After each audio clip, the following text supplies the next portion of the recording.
Mercedes have endured another catastrophic weekend in Melbourne that ended with double DNF, and it seems like the situation will evolve even further for the Silver Arrows. After later statements coming from Hamilton and Wolff, the situation is everything but good for Mercedes, and it seems like they will be facing a lot of difficulties when it comes to turning this season around, with the threat of finishing in the midfield being a realistic one.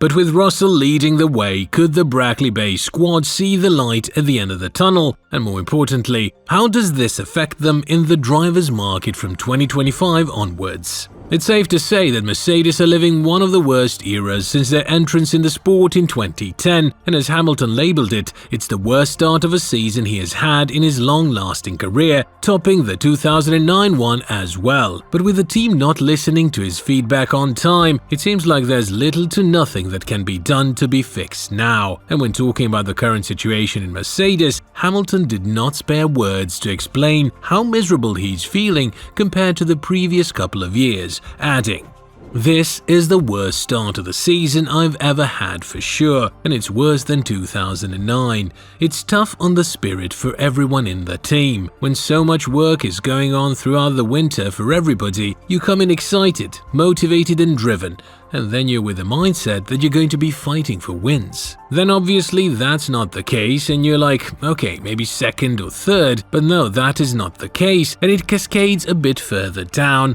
and you just go through the motions. It's challenging." Furthermore, Hamilton went on to admit that he does not feel nearly as comfortable in the car as Russell, which only goes to show that Mercedes may have started to shift their focus towards the younger Brit when it comes to the preferences of the car, even though Russell is still adamant that the setup choices of the car are the preference of the driver and it has nothing to do with the team. Be that as it may, Hamilton is out of the team from 2025 onwards, and there seems to be quite a few people back in Brackley who wish they would have listened to him when he was talking about the concept of the car being wrong, which was the first domino piece to fall that led to him signing the luxurious contract with Ferrari from 2025 onwards. But that is all in the past, and the present as well as the future of Mercedes are anything but bright. The Silver Arrows are currently only 1 point ahead of Aston Martin after the disastrous race they've had in Melbourne. And even if Russell didn't crash after Alonso's shenanigans, he seemed quite less competitive than the AMR 24. What this goes to show is that Mercedes is now going to fight for P4 in the Constructors' Championship, instead of being up there and challenging Red Bull, Ferrari and McLaren, who now seem to be in a different league compared to the Silver Arrows. And when situations like this happen, there's something that needs to be asked. Is the leadership of the team in the right place?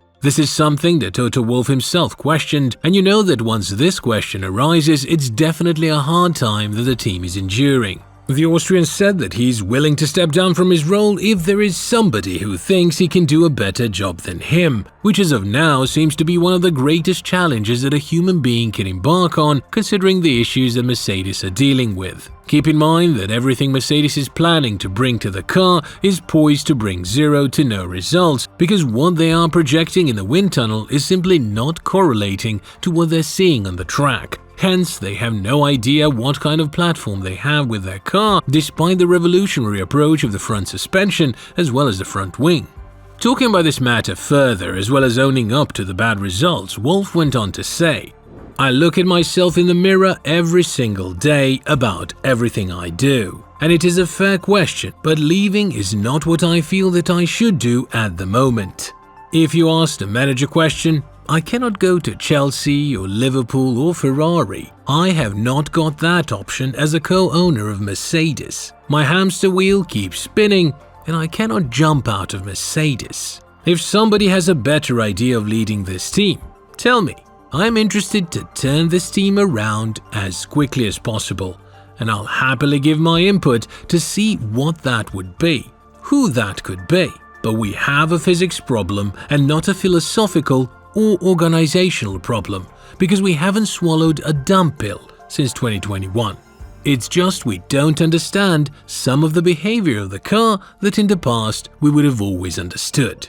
The situation is crystal clear for Mercedes. They've spent the majority of their budget cap in trying to fix the stability of the car by bringing a new rear end, but the weak point remains to be the high-speed corners as well as the bouncing, which are mostly caused by insufficient generation of downforce from the floor. And if we are to judge by proximate history, the upcoming GP in Suzuka is going to be quite a questionable one, considering the fact that a vast amount of it is full of these high-speed corners that seem to be the Achilles heel of the W15.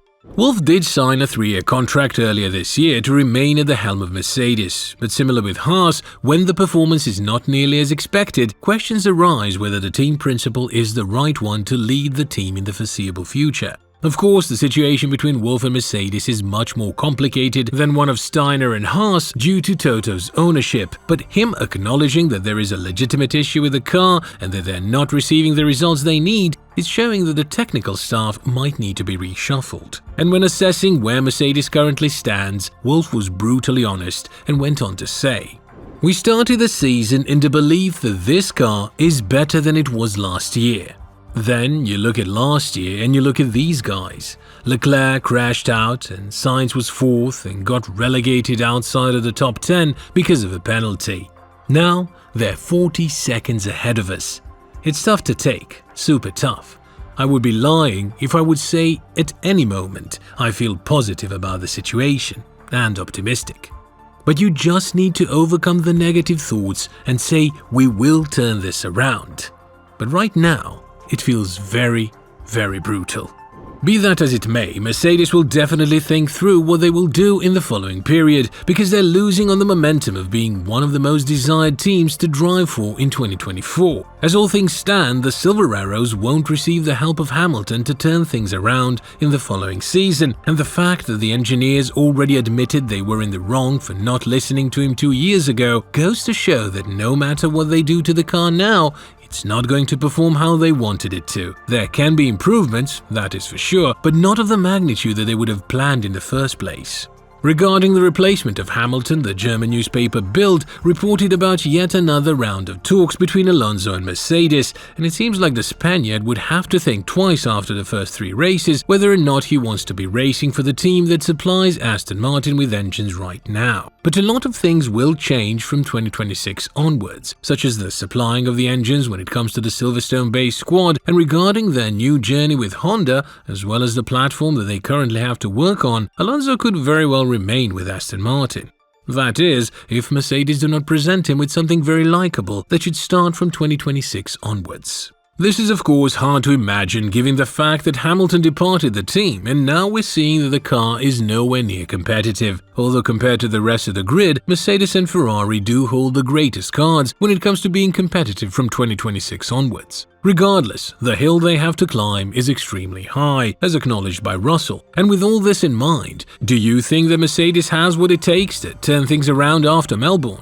Let us know in the comments below.